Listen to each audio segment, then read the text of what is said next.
Những ngày gần đây, cộng đồng người Việt Nam ở nước ngoài cũng như ở trong nước đang xôn xao xuất hiện một vị chân tu tên gọi Thích Minh Tuệ.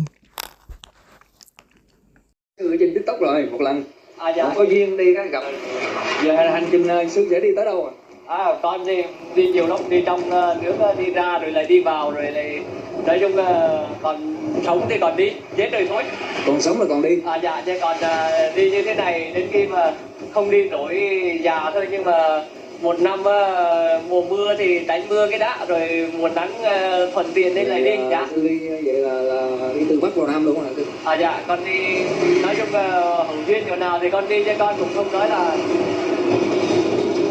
đi Bắc Nam hoặc là đi để bây giờ sư dự định tính là đi bộ hết đèo cả luôn dạ con sẽ đi đến đèo cả coi mưa bão chỗ nào hay là thuận tiện chỗ nào thì nghỉ rồi lại đi tiếp, chứ cũng không mình cũng không nói là mình đi hết đèo cả bữa nay. Con nhận hơi sư cũng giống con cũng đi giống sư luôn nè. Đi tới đâu con đi là thấy sư thấy không, nhưng mà con khác cái là con ngựa.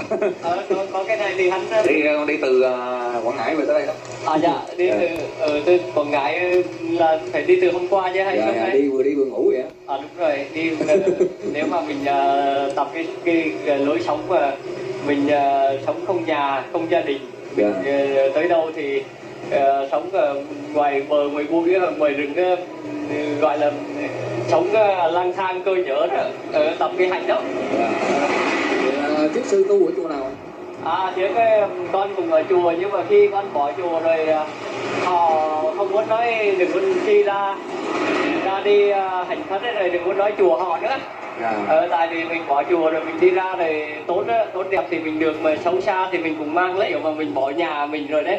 Giờ cũng chả cần phải nói là nhà cha mẹ mình chỗ này chỗ kia, hay là có người quen này người quen kia nữa, mình bỏ họ rồi mình chả cần họ nữa. Vì thế Ủa mà sư nói cái câu hồi nãy nghe sư nói là sống được ngày nào thì đi ngày đó, là sẽ ý là sao sư?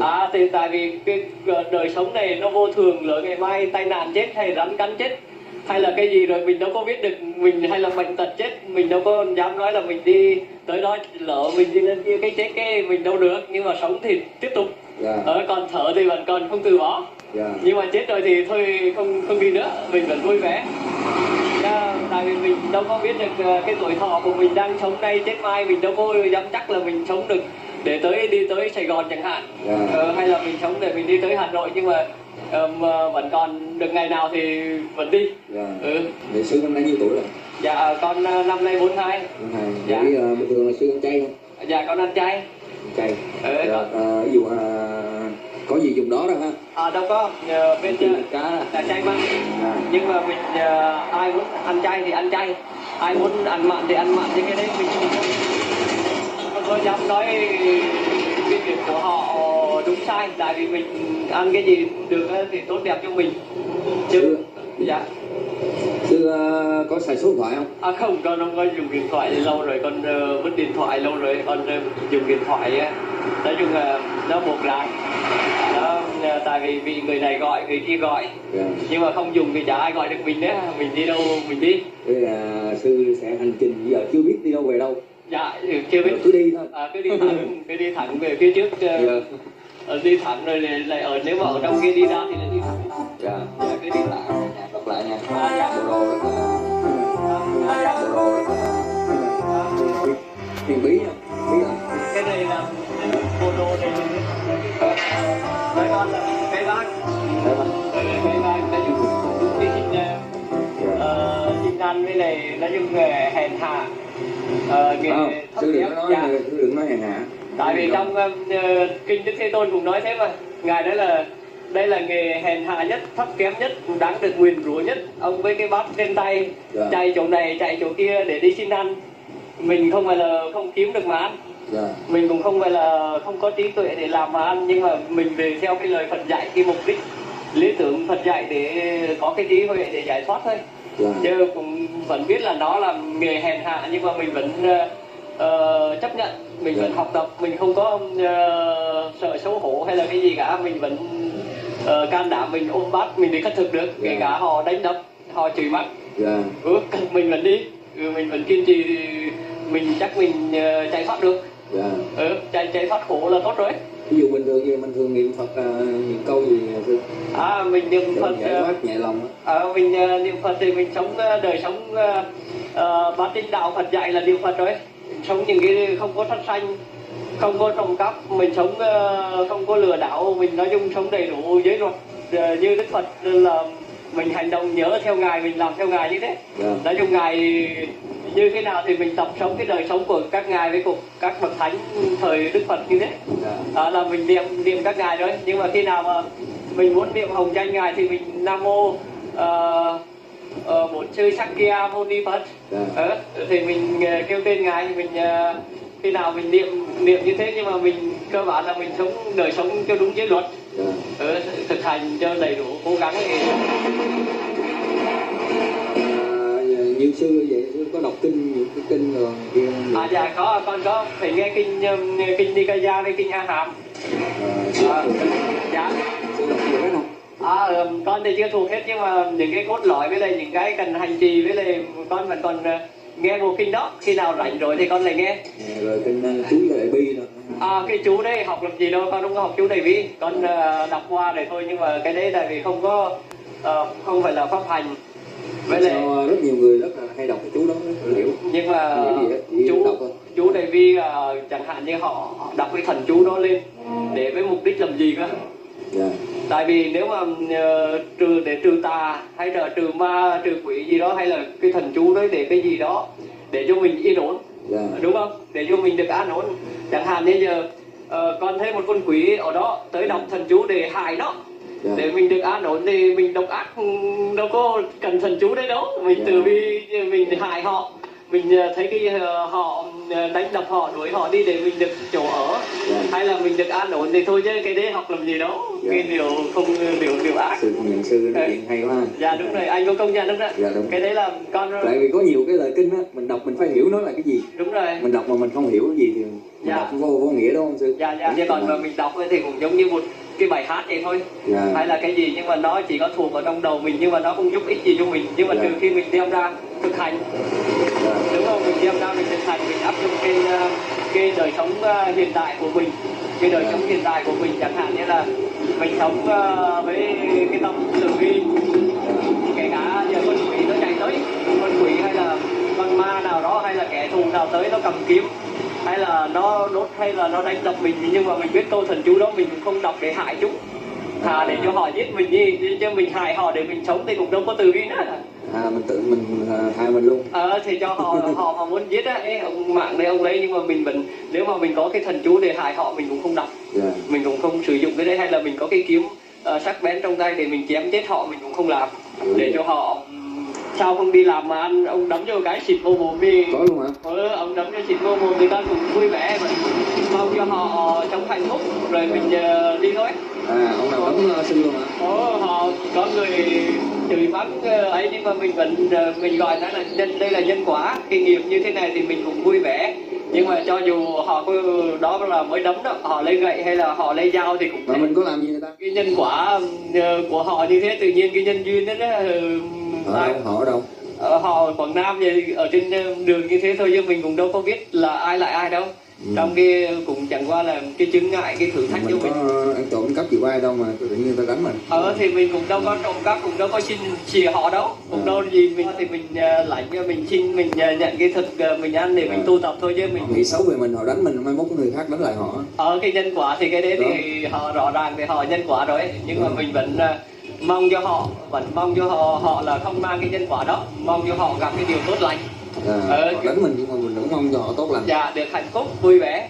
Rồi mình đi chứ cũng cầu mong cho mọi người được hạnh phúc thế thôi, chứ cho dù họ có hại mạng mình cũng thế. Vị sư này nói chuyện nghe rất là có duyên và rất là am hiểu cả nhà. Sư nghe giọng giống người Hà Tĩnh hả? Đúng rồi, con người Hà Tĩnh, con quê hương gốc thì Hà Tĩnh, hộ khẩu thường trú thì ở Gia Lai. Ra hỏi thì con nói là họ hỏi con cái gì thì con nói cái đấy, nhưng mà họ muốn quay thì quay, muốn chụp ảnh thì chụp ảnh. Con cũng duyên thôi, chia sẻ những cái điều hay. Cho con cũng chả phải lo sợ gì, cũng chả phải với lại cái nổi tiếng này con cũng chả mong cái nổi tiếng này hay là cái gì đó. Con biệt danh của sư là gì? Con pháp danh là Minh Tuệ. Minh Tuệ. Dạ. Của sư là Minh Tuệ. Dạ, con đi tu hành thì con không phải là vì cái danh cái lợi gì cả, con cầu mong được cho mọi người hạnh phúc, với lại con cũng được hạnh phúc và giải thoát thôi. Dạ. Chứ con cũng không mong được cái gì, chỉ cần đi khất thực buổi sớm họ cho cái bánh mì hay là cái gói mì gói hay là cái xôi gì hay hộp cơm chay gì đó ăn cái này tu hành như thế là được rồi. Chai nước suối uống, mà nếu mà họ không cho thì cũng vui vẻ thôi. Cũng nhìn đói đi cũng chả sao cả. Dạ. Tuyệt vời quá rồi. Nhưng mà học theo Phật thì không phải dễ, phải tập ngày đêm suốt đời. Dạ. Phải học liên tục, chứ học Phật không phải khi mình đơn giản đâu ha. Khi mình tới rồi bỏ chạy, khi nữa không được. Nghiệp nó tới, bệnh tật đến rồi hay là nhân quả nó tới rồi, mình nói thì hay nhưng mà đến khi làm chạy đấy, bỏ chạy đấy. Nay con cũng không có cái gì gửi sư ít ra lộc. Dạ, thưa anh là con đâu có nhận tiền. Con không có nhận tiền, con chỉ nhận thức ăn chay vào buổi sớm đi khất thực thôi. Thức ăn chay. Chứ ngày hôm nay ăn rồi là cũng không nhận nữa. Vậy là sư không nhận bất cứ gì luôn, không nhận tiền. Không nhận tiền. Không dùng tiền, không xài tiền. Không về tiền.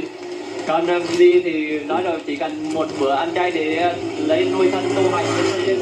Con là một công dân Việt Nam học tập theo cái lời Phật dạy thôi, chứ con cũng không mong để được thành sư hay được thành thầy gì cả. Rồi, dạ.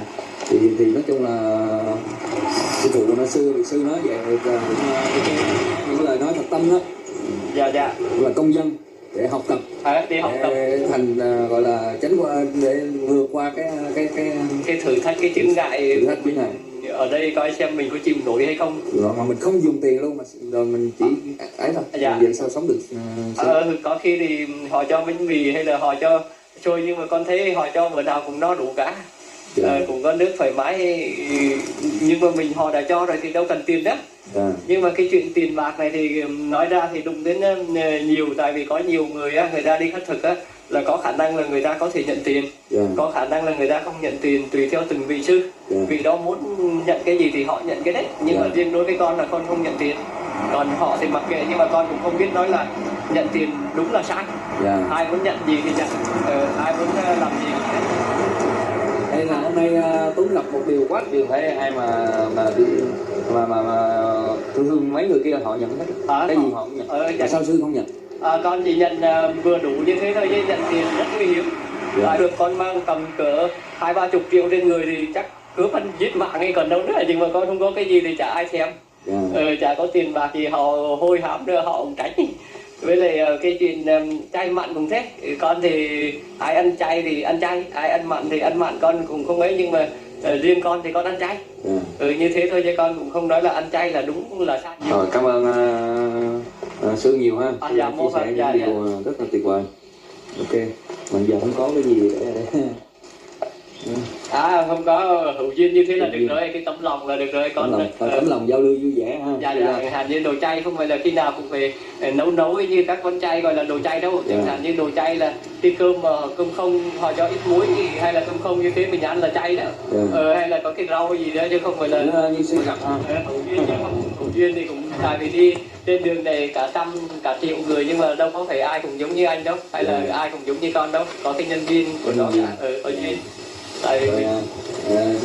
Hôm nay là xin phép sư là nó làm cái clip kỷ niệm ha, để quyền của anh thôi, anh muốn cái gì cũng được thoải mái, tại vì con cái đây là cái gọi là cái quay này cũng chả, đối với con cũng chả mất mát gì, cũng chả phải tốn kém gì. Giờ con muốn gặp được sư cũng khó đâu, chúng tôi liên lạc như thế nào ở đây đâu thì gặp thôi. Vậy sư có gửi lời gì tới cả nhà không? Con mong cho mọi người sống đều được hạnh phúc vui vẻ, ai cũng được hạnh phúc vui vẻ cả, đều tốt đẹp, đừng có bệnh tật gì, hay là sống được hạnh phúc đều vui vẻ may mắn là được rồi. Cảm ơn sư. Chúc sư trên đường gặp nhiều may mắn, bạn sự như ý. Đừng có bị người ta quýnh nữa. Người ta có quýnh cũng được thôi, chứ con đối với con giờ kể cả có chết con cũng vui vẻ mà. Kể cả mất mạng hay con cũng được, tại vì mình đi học cái này thì phải chấp nhận cái tai nạn thôi. Với này nghề nghiệp cũng có tai nạn nghề nghiệp mà. Cảm ơn sư rất nhiều. Đã bỏ ít thời gian để tâm sự chia sẻ. Và là giờ con thua sư vậy này, giờ con mắc nợ nhiều quá. Mắc nợ thì cái đấy nợ tiền nhiều quá, cái nhân quả thôi. Chưa làm giàu có để trả được. Nếu mà giờ mắc nợ ân nghĩa ân tình nhiều quá. Rồi sư cách nào để thoát được? Có cái bài cái bài thuốc của con thì không có ấy, nhưng mà con thực hành theo thấy thoát được. Sao vậy? Bài thuốc bát chính đạo mà Đức Phật dạy á. Mà bây giờ mình nợ quá mình đi tu là sao mà trả? Đâu. Nói làm kiếm tiền trả chứ. Từ cái đấy chẳng hạn như rồi cái nhân quả, từ cái đấy rồi họ tới có người khác tới trả giúp cho mình. Đúng không? Có cái đấy gọi là thuốc chữa bệnh thì rất là hữu hiệu, nhưng mà cơ bản mình có dám vượt qua, dám tin cái điều Phật nói hay không thôi. Dạ. Nếu mà mình tin là trả được, Cảm trả. ơn nhiều nhá. Dạ, con tin như thế này cũng mong rằng để trả cái nợ, cái nợ của con là nợ cái ơn sinh thành này. Cha mẹ cho cái thân này, con nghe Đức Thế Tôn bảo làm như thế này trả được ơn sinh thành này, con cũng đi. Con cũng để trả cái thân mạng này cho cha mẹ con, chả muốn mang ơn họ nữa, con trả được cái nghiệp này, cái nợ này rất là to lớn. Con phải trả được. Con này trả được, con tin. Nên là nếu mà anh mà tin thì anh cũng trả được chứ không có sao, tại vì từ giờ họ không có quyền gì để đòi con cái gì.